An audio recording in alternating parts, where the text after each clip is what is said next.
बहुत समय पहले एक शांत भूमि के हृदय में बसा गोकुल का शांतिपूर्ण गांव था। इस शांत गांव में एक प्यारी और प्रिय बच्ची रहती थी, जिसे सब छोटे कृष्ण के नाम से जानते थे।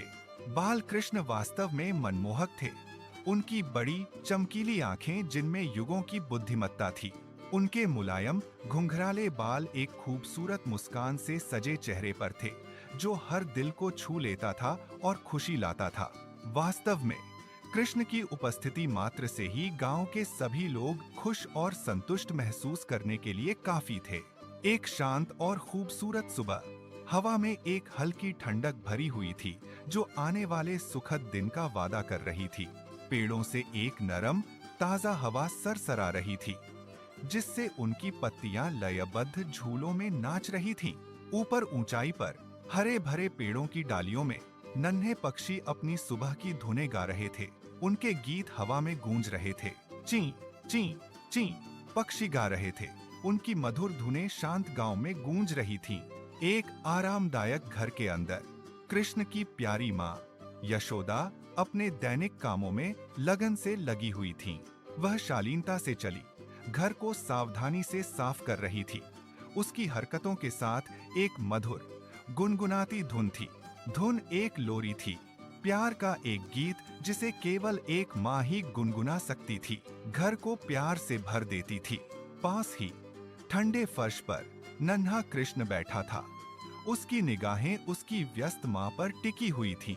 उसका दिल, जो पवित्र और स्नेह से भरा था, उसके करीब रहने, उसके आरामदायक आलिंगन को महसूस करने के लिए तरसता था।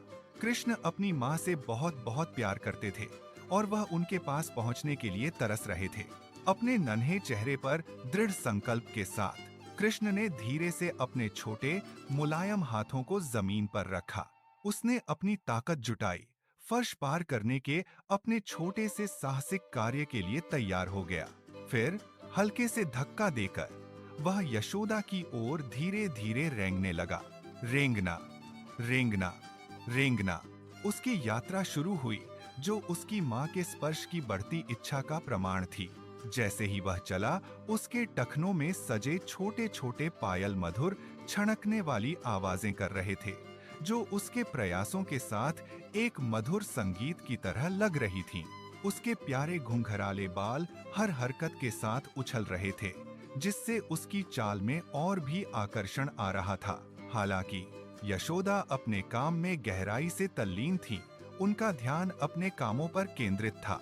वह इतनी व्यस्त थी कि एक पल के लिए उसने अपने छोटे बच्चे के दृढ़ दृष्टिकोण पर ध्यान नहीं दिया। कृष्ण अपनी मासूम और प्यार भरी आंखों से उसे देखता रहा। उसकी लालसा स्पष्ट थी।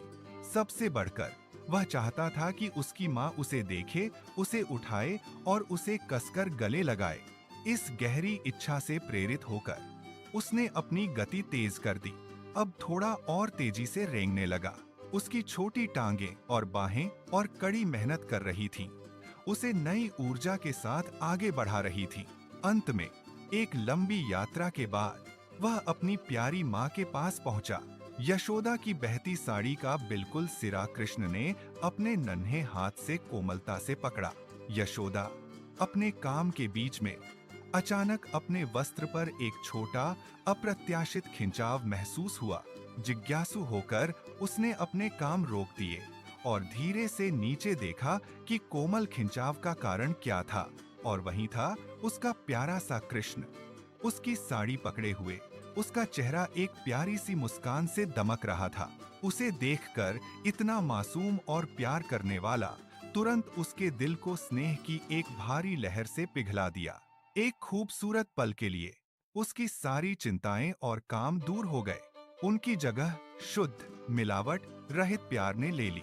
और बाताने बात के आर पर करते, हे मेरे नन्हे कान्हा, उसने धीरे से फुसफुसाया। उसकी आवाज में कोमलता और श्रद्धा भरी हुई थी। बिना एक पल की हिचकिचाहट के वह जल्दी से नीचे झुकी। उसकी बाहें अपने बच्चे की ओर बढ़ीं। उसने धीरे से कृष्ण को अपनी गर्म गोद में उठा लिया, उसे अपने दिल के करीब रखा। फिर उसने उसे कसकर गले लगा लिया। उसे वह सारा प्यार दिया जो एक माँ दे सकती थी। कृष्ण सुरक्षित और लाड़ प्यार महसूस करते हुए आराम से अपना नन्हा सिर अपनी माँ के कंधे पर टिकाकर सो गया। वह उसकी गर्मी में सिमट गया, उसकी बाहों में सुकून महसूस कर रहा था। उसका छोटा शरीर उसके साथ शिथिल हो गया। यशोदा ने प्यार से चमकती आंखों से उसके माथे को धीरे से चूमा, जो गहरे स्नेह का प्रतीक था। उसने उसे प्यार भरी निगाहों से देखा और कोमल मधुर आवाज में बात की। तुम माँ को चाहती थी, है ना, मेरे प्यारे बच्चे? उसने पूछा। उसकी आवाज में पूरी समझदारी थी। कृष्ण उसके शब्दों को समझते हुए एक कोमल, आनंदित हंसी के साथ जवाब दिया।